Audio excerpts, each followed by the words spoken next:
சென்னையில் திமுக சார்பில் நடைபெற்ற இளைஞரணி மாநாட்டில் முதல்வர் ஸ்டாலின் பேசும்பொழுது இருக்கைகள் முழுவதும் காலியாக கிடந்ததாக முன்னாள் அமைச்சர் செல்லூர் ராஜு தெரிவித்துள்ளார்.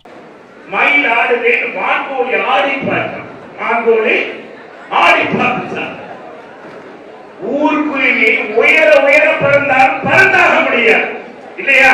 பறந்தாக முடியுமா? எவ்வளவு உயர பறந்தாலும் குருவிதான். அது மாதிரி திமுக மாநாடு நடத்தினாங்க. உங்களுக்கு நமக்கெல்லாம் தெரியும். ஆளுங்கட்சி அதிகார பலம் ஏசி பஸ் எல்லாம் கூட்டிட்டு போய் உட்கார வச்சாங்க. கடைசியில் அவங்க என்ன செஞ்சாங்க?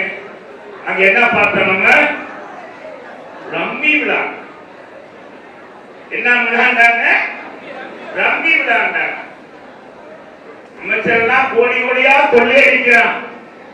நம்ம அந்த பிரியாணி கேட்க பிரியாணியை தூக்கிட்டு போகும்போது மூடையா தூக்கிட்டு போனாங்க. இதை பார்த்து அந்த சமையல் கலைஞரே வருத்தப்பட்டார். உதயநிதி பேசுற போது பாத்தீங்கன்னா பாதி இடம் இல்லை. நம்ம முதலமைச்சர் பேசுற மு.க. ஸ்டாலின் பூரா சேரு பூரா அங்கதான்.